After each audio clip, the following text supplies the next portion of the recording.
Assalamualaikum warahmatullahi wabarakatuh. Halo sahabat beriman, selamat datang kembali di ruang perenungan kita. Semoga hari ini Allah Subhanahu wa Ta'ala melimpahkan ketenangan hati yang seluas samudra, menjernihkan pikiran kita dari segala kegundahan, dan membukakan pintu-pintu rezeki yang penuh keberkahan dari arah yang tidak disangka-sangka. Sebelum kita menyelam lebih dalam untuk membongkar rahasia besar tentang energi rezeki yang mungkin selama ini terlewatkan oleh pandangan mata kita, mari luangkan waktu sejenak untuk menekan tombol like sebagai bentuk dukungan energi positif. Tuliskan doa atau harapan terbesar kalian di kolom komentar agar kita bisa saling mengaminkan dalam satu frekuensi kebaikan. Dan pastikan kalian sudah menekan tombol subscribe agar kita bisa terus belajar bersama menelusuri hikmah kehidupan yang insya Allah akan mengubah nasib kita menjadi lebih baik. Sahabat beriman, pernahkah kalian berada di satu titik di mana rasanya kalian sudah bekerja keras setengah mati, bangun sebelum matahari terbit, memeras keringat hingga larut malam, bahkan sudah mengikuti berbagai kelas motivasi dan membaca ribuan kalimat afirmasi positif, namun anehnya hidup rasanya masih jalan di tempat. Rezeki terasa mampet seolah ada sumbatan tak terlihat. Peluang-peluang emas selalu lewat begitu saja di depan mata. Dan suasana hati atau aura kalian rasanya hambar, lelah, dan tidak bertenaga ibarat makanan yang sudah basi. Jika kalian pernah atau sedang merasakan hal ini, ketahuilah bahwa kalian tidak sendirian. Banyak orang di luar sana yang berlari kencang mengejar dunia namun justru semakin tertinggal. Nah, pada kesempatan kali ini, saya akan membagikan satu kunci rahasia, hanya satu hal fundamental yang jika kalian benar-benar pahami, resapi, dan praktekkan, hal ini mampu mengubah total struktur energi rezeki dalam hidup kalian. Ini bukan sekadar tentang menambah angka 0 di saldo rekening, tapi tentang membuat semesta seolah-olah membukakan jalan tol khusus bagi langkah kaki kalian menuju keberlimpahan. Ini bukan sihir, bukan trik sulap, melainkan pemahaman mendalam tentang sunnatullah atau hukum alam yang telah Allah tetapkan. Mari kita mulai dengan meluruskan persepsi kita yang seringkali keliru. Banyak dari kita berpikir bahwa rezeki itu semata-mata soal angka, gaji bulanan, omzet bisnis, atau keuntungan finansial. Padahal, dalam ajaran Islam yang mulia, konsep rezeki itu sangatlah luas dan agung. Rezeki bisa berupa rasa tenang di tengah badai masalah, dipertemukan dengan sahabat yang soleh, diberikan ide brilian yang mengubah arah karir, atau bahkan dijauhkan dari musibah yang merusak. Masalah terbesar kita hari ini adalah kita sering mengejar rezeki layaknya seseorang yang berlari mengejar kereta api sekuat tenaga. Napas terengah-engah, kaki lecet, namun kita lupa mengecek tiket di tangan kita. Akhirnya, meski lelah luar biasa, kita ternyata berada di jalur yang salah atau menaiki kereta yang keliru. Ada sebuah kalimat sakral yang perlu kita tanamkan dalam-dalam di alam bawah sadar kita, bahwa rezeki itu sejatinya bukan soal apa yang kita cari di luar sana, melainkan siapa kita saat mencarinya. Leluhur kita yang bijak pernah berpesan, jangan sampai hidup kita hanya habis untuk mengejar berkah, tapi kita lupa bahwa napas dan hidup itu sendiri adalah berkah yang harus disyukuri. Mengapa pemahaman ini menjadi sangat krusial? Karena selama sahabat beriman masih memandang rezeki sebagai sesuatu yang terpisah dan berada di luar diri kalian, maka selamanya kalian akan merasa kekurangan. Kalian akan terus berada dalam posisi meminta dan mengejar, yang secara energi memancarkan vibrasi tidak punya. Namun, begitu kalian mengerti bahwa kunci utamanya ada pada saklar energi di dalam diri, maka hidup akan berubah drastis. Pengetahuan ini sebenarnya sudah ada sejak zaman dahulu, tersimpan rapi dalam ajaran Islam, hukum semesta, hingga manuskrip-manuskrip kearifan lokal. Jauh sebelum era modern dengan segala seminar motivasinya, para ulama dan orang bijak sudah memahami bahwa rezeki itu adalah tentang kualitas batin atau state of being. Di tanah Jawa dikenal konsep ilmu titen, sebuah kepekaan batin yang mengajarkan bahwa orang yang hatinya bersih dan pikirannya selaras akan otomatis menarik kebaikan layaknya besi yang tertarik magnet. Dalam kajian tasawuf, Imam Al-Ghazali pernah mengajarkan bahwa hati yang ridho adalah ladang rezeki yang tidak akan pernah kering. Sementara hati yang penuh prasangka buruk dan keinginan yang tidak terkendali, ibarat ember bocor. Sebanyak apapun air dituangkan, ia akan tetap kosong. Bahkan filsafat stoikisme mengajarkan bahwa bukan peristiwa yang mengganggu kita, tapi persepsi kita terhadapnya. Seringkali rezeki sudah ada di depan mata, tapi karena mental kita mental kekurangan, kita tidak bisa melihatnya dan tidak mensyukurinya, sehingga nikmat itu dicabut kembali. Dalam kacamata sains modern, khususnya fisika kuantum, hal ini semakin terbukti. Para fisikawan menjelaskan bahwa realitas fisik kita terhubung dalam jaringan energi tak kasat mata. Pikiran, niat, dan emosi kita memancarkan sinyal ke medan realitas tersebut. Jika kita hidup dalam rasa syukur, cinta, dan kepasrahan, kita sedang menyetel frekuensi diri kita agar sinkron dengan gelombang kelimpahan. Penelitian neuroscience bahkan membuktikan bahwa orang yang rutin bersyukur dapat mengubah struktur otak dan hormon tubuhnya menjadi lebih positif. Ingatlah momen ketika kalian sedang pasrah, tenang, dan tidak terlalu berharap.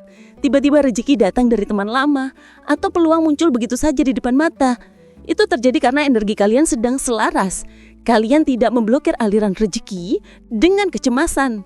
Sebaliknya, saat kalian terlalu memaksa dan panik, atau yang sering disebut ngoyo, hasilnya justru semakin menjauh karena kalian memancarkan sinyal kekurangan. Jadi akar permasalahan dari rezeki yang seret bukanlah kurangnya kerja keras fisik, melainkan ketidaksadaran. Banyak orang hidup seperti robot, dikendalikan oleh trauma masa lalu dan ketakutan akan masa depan. Mereka ingin kaya, tapi batinnya menolak kekayaan dengan rasa tidak layak. Ini ibarat kalian ingin berenang tapi memakai jaket tebal berbahan bulu. Sekeras apapun kalian mengayuh, kalian akan tenggelam oleh beban sendiri. Ada hukum semesta yang disebut hukum resonansi, di mana kalian akan menarik apa yang bergetarnya sama dengan kalian. Jika kalian bergetar dalam frekuensi takut miskin, maka kemiskinanlah yang mendekat sebagai konfirmasi atas ketakutan itu. Ada pula hukum keyakinan, di mana apa yang kalian percayai di kedalaman batin akan mewujud menjadi kenyataan. Jika kalian percaya mencari uang itu susah, maka Allah akan menuruti prasangka itu dan menjadikannya susah. Lebih dalam lagi, ada hukum yang disebut law of alignment atau keselarasan. Semesta ini bukan biro jodoh yang bisa dipaksa. Ia hanya menghubungkan kalian dengan realitas yang cocok dengan niat terdalam kalian. Banyak orang bekerja bukan karena cinta atau ibadah, tapi karena takut lapar. Niat yang didasari rasa takut tidak akan membuahkan keberkahan yang melimpah.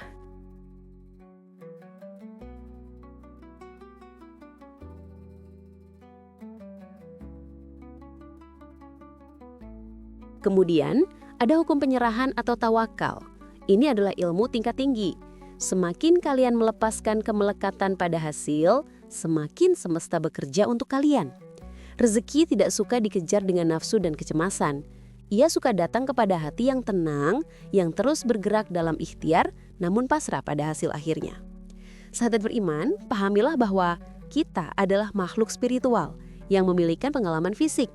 Selama kita melihat diri hanya sebagai tubuh yang lelah mencari uang, kita akan terus kejar-kejaran. Tapi saat kita sadar bahwa kita adalah hamba Allah yang menjadi saluran rezeki, maka rezeki akan mengalir melewati kita. Bayangkan sebuah pipa air besar yang airnya jernih dan deras.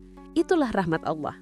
Namun, jika pipa itu yaitu diri kita penuh dengan karat, kotoran, dan sumbatan berupa dosa, keluhan, dan sifat kikir, maka air yang keluar hanya tetesan kecil. Solusinya bukan meminta air lebih deras, tapi membersihkan pipanya. Selain hukum-hukum dasar tadi, ada hukum tersembunyi yang jarang dibahas. Salah satunya adalah hukum cermin jiwa. Dunia luar adalah pantulan dunia dalam. Jika keuangan kalian berantakan, cobalah cek ke dalam. Mungkin ada rasa ketidakberdayaan atau kekacauan batin yang belum dibereskan. Lalu ada hukum kekosongan suci yang mengejarkan bahwa gelas yang penuh air keruh tidak bisa diisi air jernih. Kita harus mengosongkan diri dari ego, kesombongan, dan ekspektasi manusiawi agar bisa diisi oleh kehendak Allah. Dalam Islam, ini adalah esensi dari tawakal yang sesungguhnya. Allah Subhanahu wa taala berfirman dalam Al-Qur'an surat At-Tolaq ayat 2-3. "Wa may yattaqillaha yaj'al lahu makhraja wa yarzuqhu min haitsu la yahtasib wa may yatawakkal 'alallahi fahuwa hasbuh."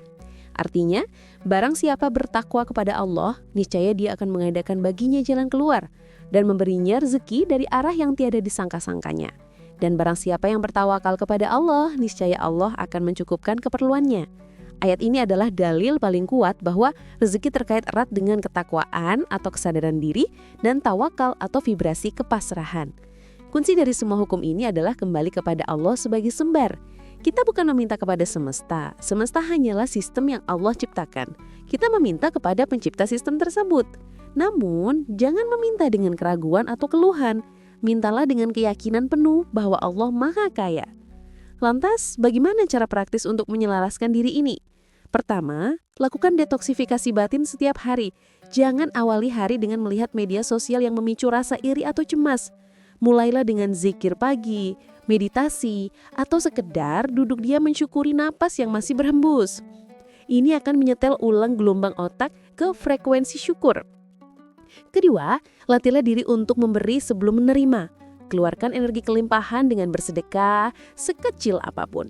Atau bahkan dengan senyuman dan bantuan tenaga. Saat kalian memberi, kalian sedang mengirim sinyal ke langit bahwa saya punya cukup dan saya percaya Allah akan menggantinya. Ketiga, ubah identitas diri kalian. Berhentilah menyebut diri kalian sebagai orang susah atau orang sial.